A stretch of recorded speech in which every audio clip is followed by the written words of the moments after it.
Hey, this is a revision video to try and help people with Hitler's foreign policy, which I know is an area that people's been struggling in going into paper one after half term.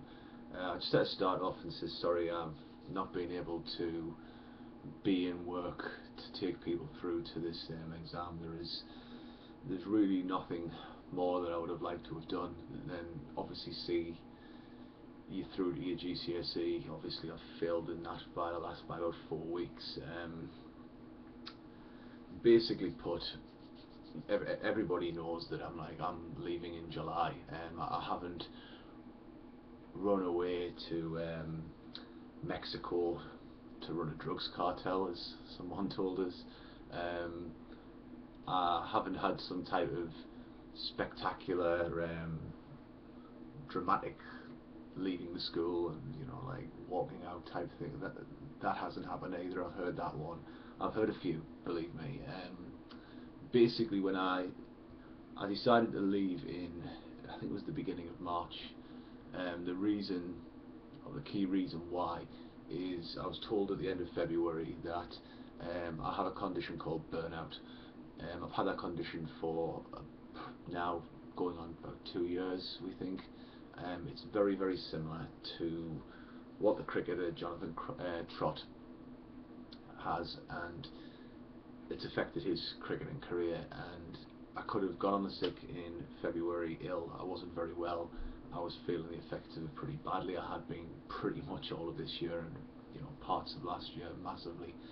And I basically just wanted to get you to your GCSE exam, and I've obviously not been able to do that by 4 weeks. So sorry I haven't been able to get there for the last 4 weeks, but we did cover everything in class anyway.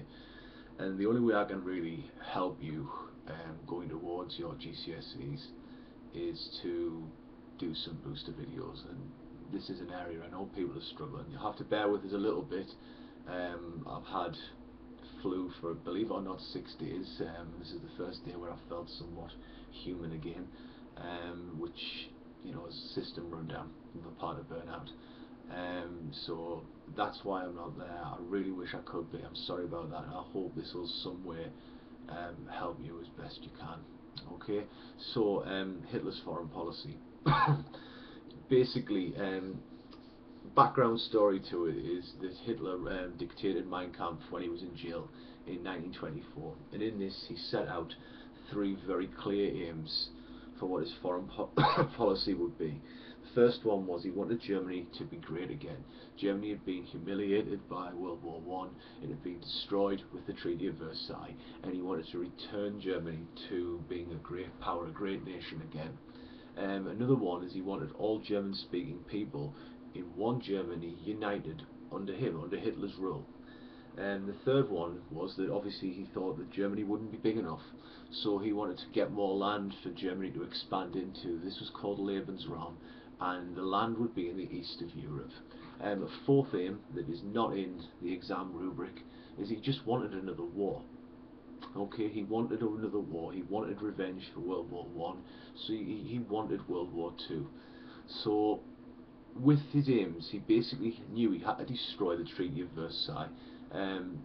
People actually were drawn to Hitler because he criticised the treaty and he criticised the politicians who signed the treaty, and he rightly said a lot of Germany's problems came from this Treaty of Versailles, so he wanted to destroy it, and he made no secret of that. Now, this was a disgrace in Germany, the Treaty of Versailles. It was a reminder of the defeat. It was a humiliation. So when Hitler did come to power in 1932, what he did find, when he did come to power in 1933, he found that in 1932 the reparations had been reduced and cancelled, so he wouldn't have to deal with that side of it. Okay. However, the rest of the issues would remain. So he said he would have to regain any land that Germany lost in the treaty. This includes the Saar, for example.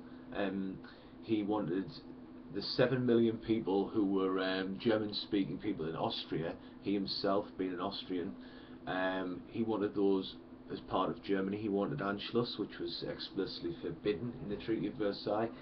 He wanted the 4 million German-speaking people in Czechoslovakia, so for example the Sudetenland, and Poland is part of Germany as well.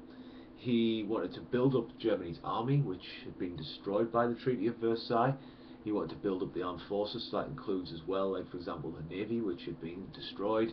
And he wanted eastward expansion, Lebensraum, and this would mean going against communist USSR, or Russia as you'll note. Hitler didn't like Russian people. You know, if you had a totem pole of people he didn't like, they'd be just above Jewish people. So he wanted to expand into Eastern Europe.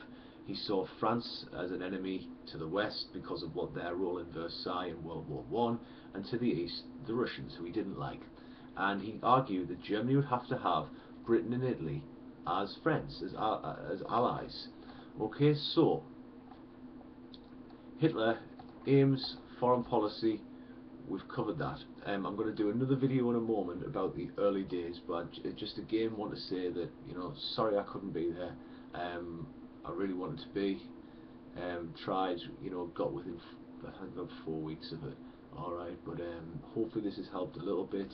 I'm going to do another video tonight on the early days of foreign policy, and another one on exam time, and I'll try as best I can to get you some videos about the Saar and the Rhineland, the Anschluss and the rest that followed. Okay, so thanks for watching.